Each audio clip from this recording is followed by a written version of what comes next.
We move on with the Group D. Australia get the 1-0 win over Tunisia, and France get a 3-1 win over Denmark. Um, Australia upset Tunisia, a Tunisia team I thought played very, very well against Denmark. They did not show up today.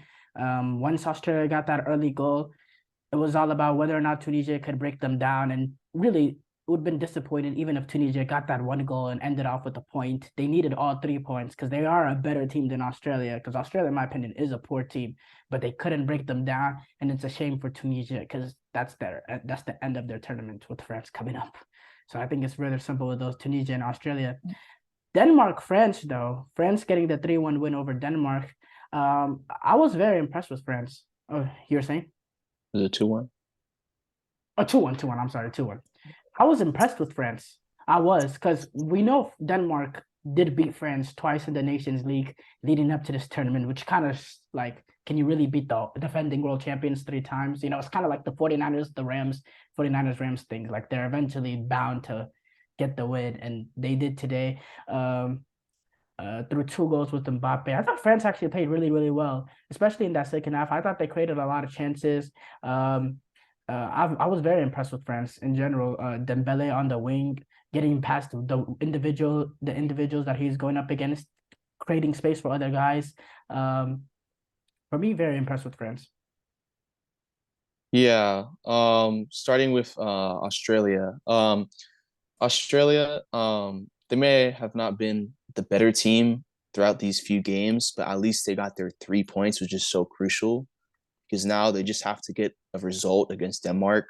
Just don't lose, which will be hard because Denmark is a good team, but they have a challenge. And Tunisia, it just sucks for them because like they were better than Australia, just couldn't get a goal. They couldn't even get the 3 points, and France is on a roll. And on to France Denmark. It's like France has just been impressive with all the injuries, the questions in the midfield.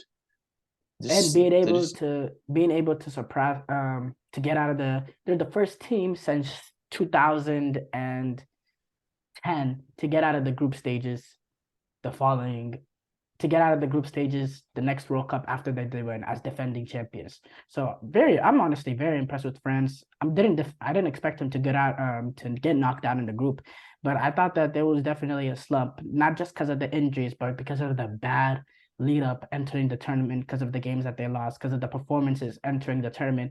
And I thought today, man, Griezmann, he missed the chance, but I thought him as a creator, that ball to Mbappe was great. Now I see why Griezmann still gets into this team because he's just much more than a finisher. Like, he's just much more than a false nine. He's somebody that can play creator. right underneath. He can create. He can make runs in behind and get goals. He still has it in him. Mbappe is still that goal scorer. Mbappe is still that goal scorer. But France and they were able to get Varane back in. He hasn't played since October. Get him a full 90 minutes. I thought he was solid. I thought the back line in entirety was pretty solid. Besides Theo Hernandez, who did get caught out a few times defensively. Apart from that, but I'll say this: Denmark, once they equalized 1-1, Denmark did start playing some better football and started creating their chances. And if Braithwaite is able to finish that and make it 2-1, we're having a totally different conversation. Denmark was right there. Denmark was right there and right there to get the victory. Right after that Braithwaite, a couple minutes later, the Mbappe finish happens to make it 2-1. So this game was pretty close, even though France did control it for long stretches of the game.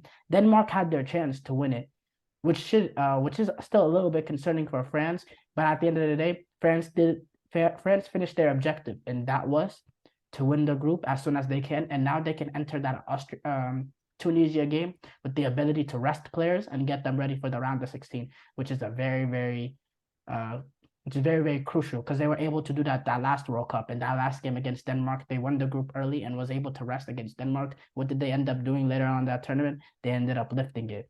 So I think I've been pretty impressed with France through these 2 games. I liked how Denmark played. They played better than last time they were out on the field. As soon as that equalizer went in, they just started to progress, pick it up, pick it up, pick it up. And unfortunately, they couldn't control Mbappe because Mbappe just went in the right spots at the right time with Griezmann how he just kept creating. So I think Denmark will still be able to find momentum into their next game to win. But with France, it's just that front three is the same front three that played in their last World Cup that led them to win, and they've played really well. And with Griezmann, I think it's just going to keep going. The positivity, the more goals, chances is going to keep going with them. So yeah, it's good to see France win. Okay, so assuming France wins the group and Tunisia let's assume that they're eliminated, it comes down to Denmark, Australia. Denmark need all 3 points. Australia need one, similar to the US-Iran situation. I have Denmark getting the 3 points because I don't think Australia is that good, and Denmark will be able to make them pays in the way Tunisia is not. I think Christian Eriksen will be key to be able to break down an incoming Australia low block because we know all they need is a point, so they're not going to go and try to attack Denmark. They're going to play it conservative, and I think Denmark has the quality of players to be able to break them down and get that goal that they need. And once they get that goal, it's a totally different game, and I think Denmark will get their 3 points because they are overall the better quality team. I think this is an emotional game for Denmark. The whole country, they're going to be behind their team, and they're going to get this 3 points to get out of this group and So, carry it through the knockout stage. so France, Denmark, France, Denmark. That's Thank y'all for watching, guys. Like and subscribe. Peace out.